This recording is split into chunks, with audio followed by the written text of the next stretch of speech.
صباح الخير. وحشتوني جدا متابعين الغاليين من الفيديو اللي فات.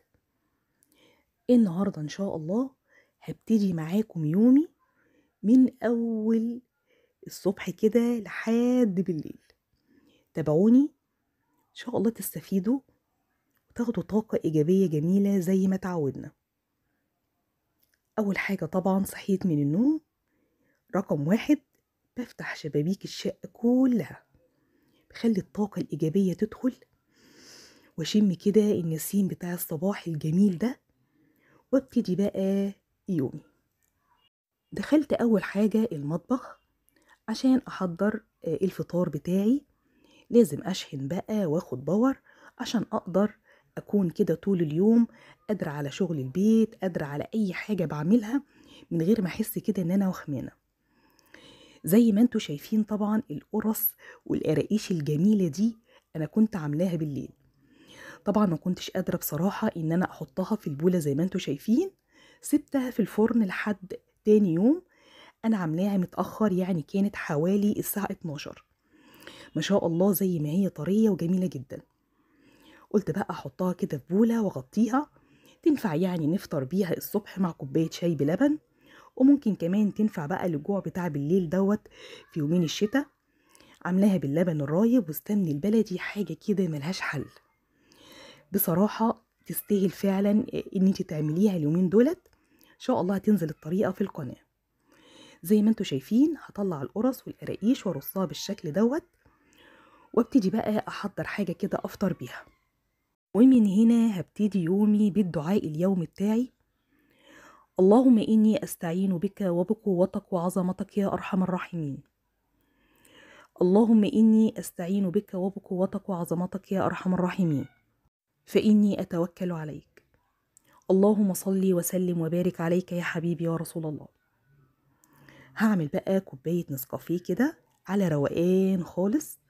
هبتدي يومي بكل هدوء، بكل رضا، بكل حب.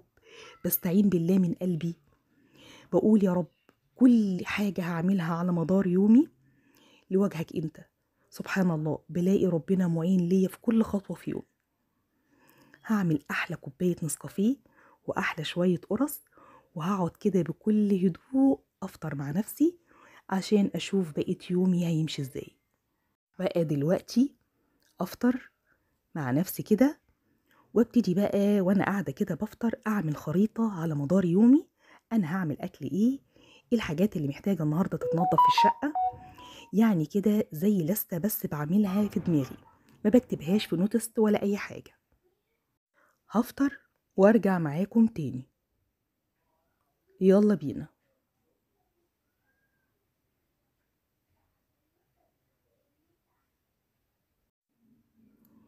حرفيا ده كان حال الصاله بتاعتي بالليل.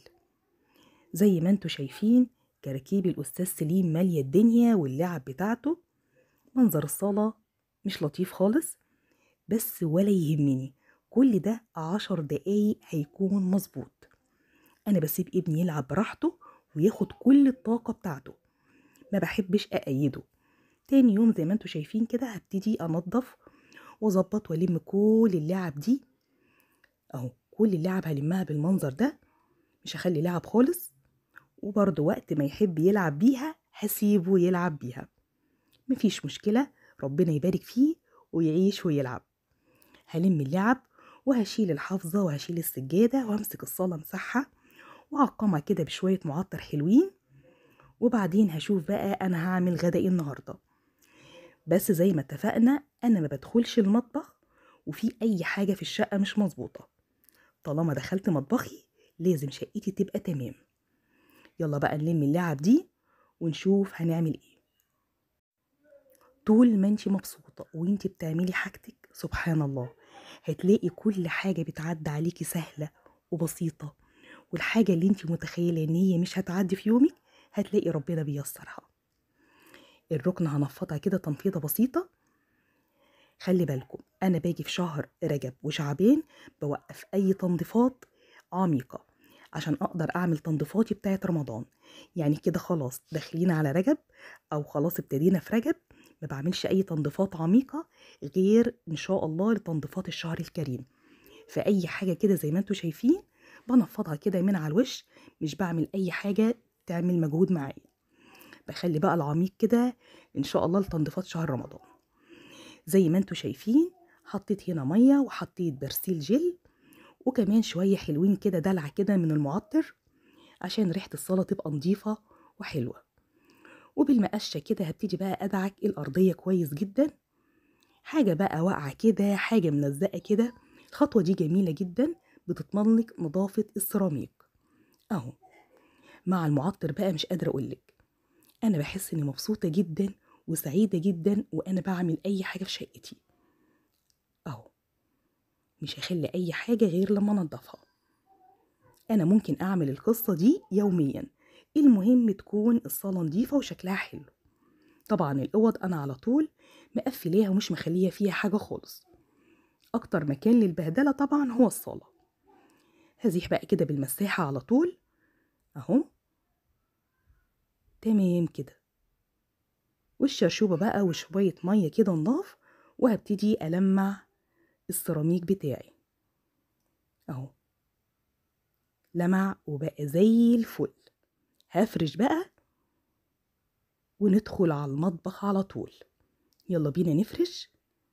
تمام، الصلاة نطفت وما خدتش وقت ولا مجهود، وفي نفس الوقت ما حرمتش ابني من انه يلعب او يبهدل اي حاجة، ياخد راحته خالص واحنا ننظف مكانه ولا يهمه.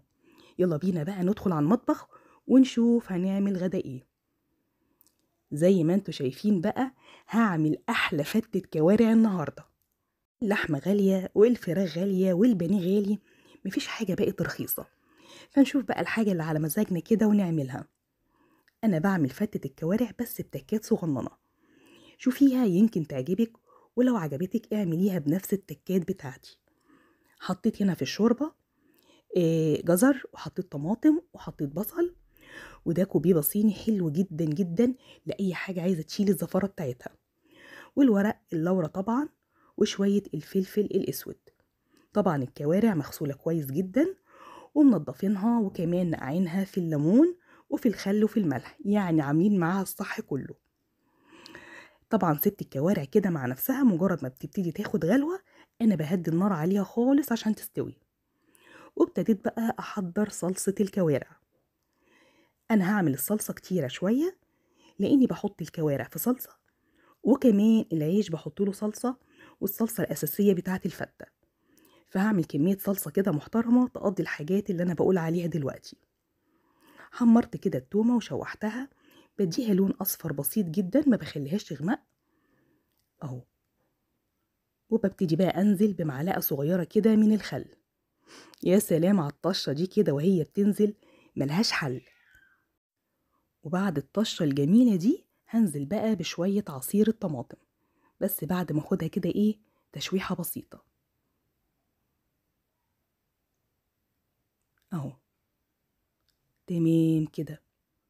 صحيح الاكل ده نفس، واي حاجة بتعمليها بحب سبحان الله بتوصل، حتى لو مقصرة فيها.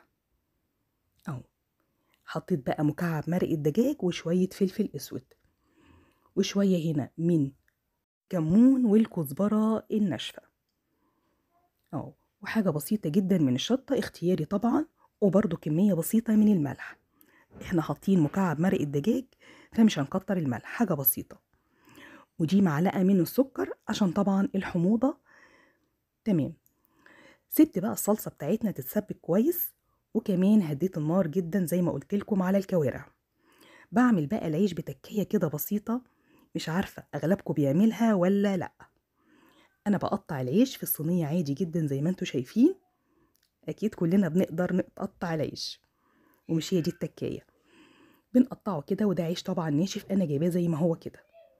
ده افضل طبعا من انك تجيبي عيش طري، ولو في امكانك تنشفيه بعد ما تجيبيه اللي هو الطري مفيش مشكلة.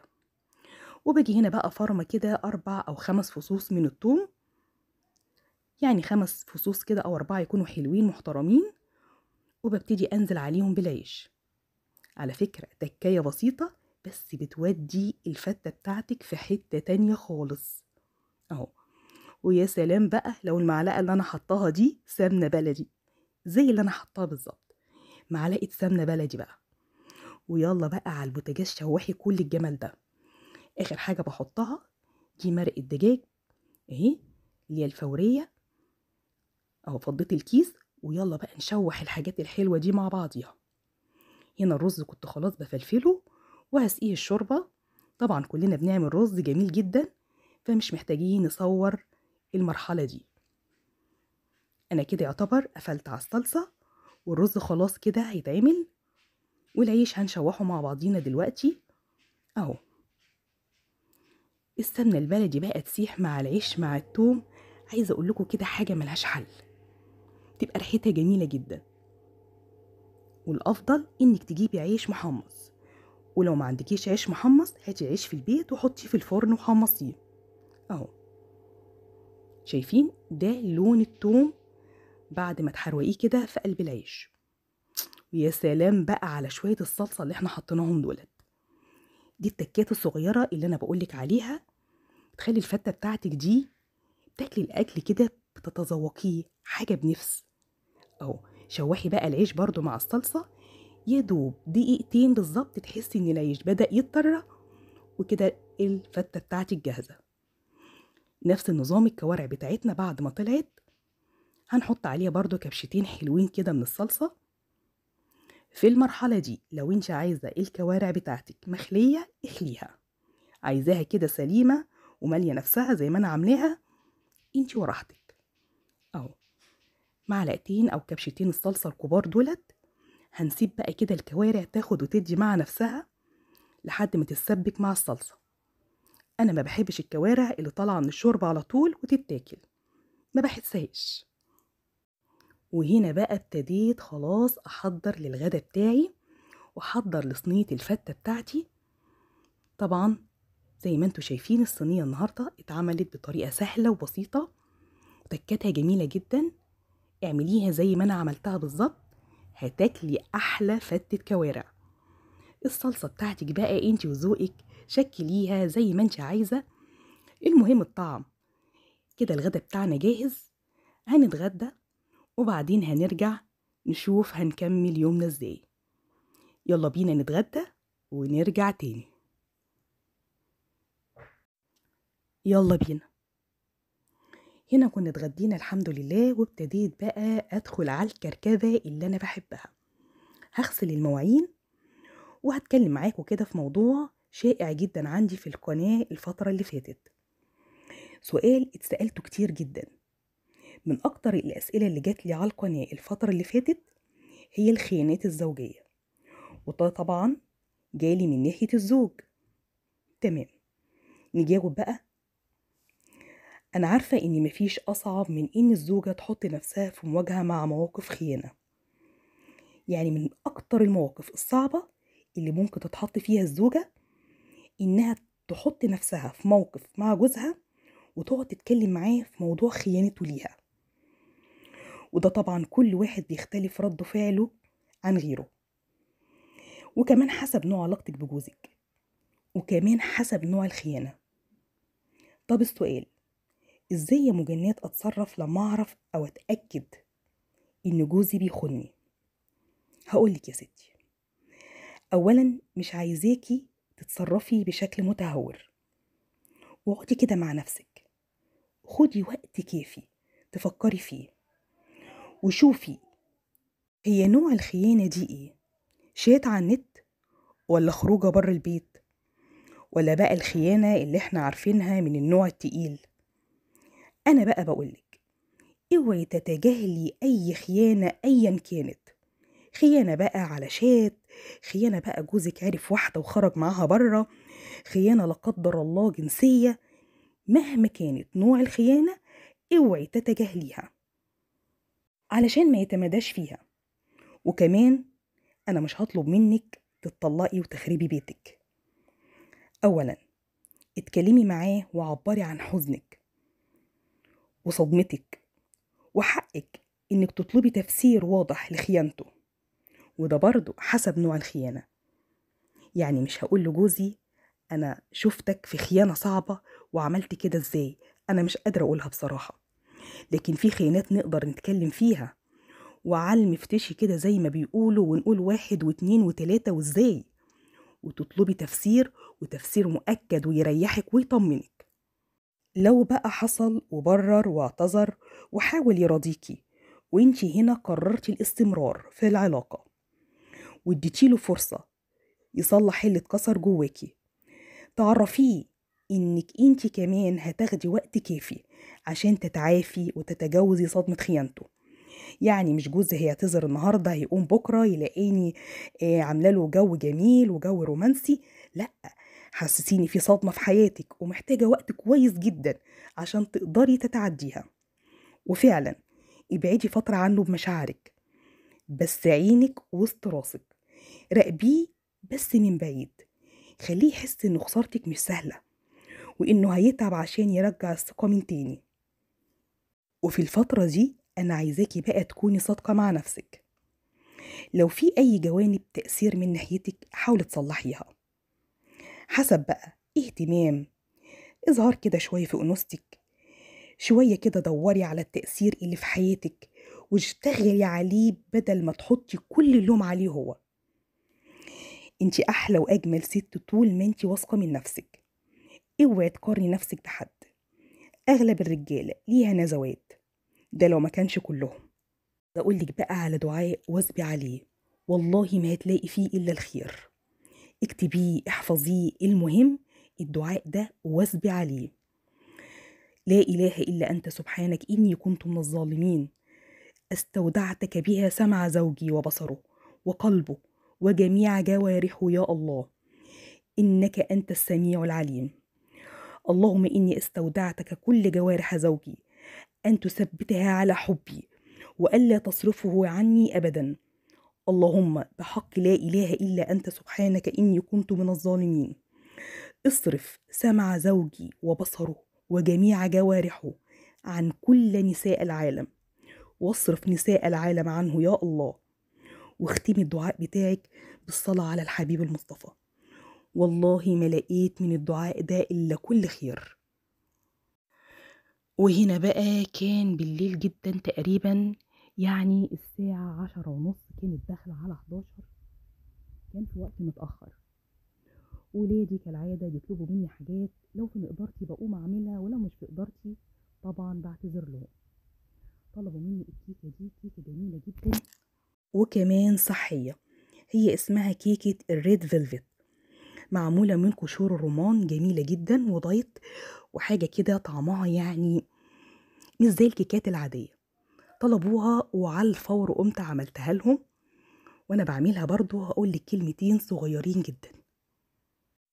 ما تخليش حاجة في الدنيا تخوفك ولا تقلقك وتضيع أجمل سنين حياتك، كل حاجة ليها حل مهما كانت كبيرة، اعرفي بس ازاي تتعاملي مع المواقف وما تستعجليش النتائج.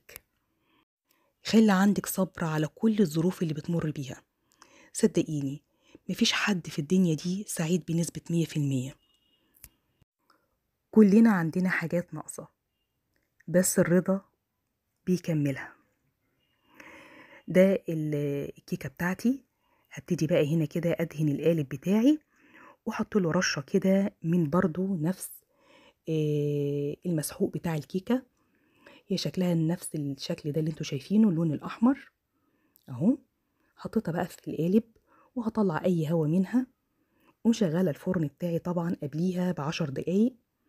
بمجرد ما ابتديت احضر للكيكة انا مشغله الفرن. اي حاجة زي ما انتوا شايفين دي طبيعة فيا، على طول على الحوض وعلى طول بتخلص منها وادعكها وانضفها، احب انام ومطبخي نضيف مفهوش اي حاجة خالص تقلقني.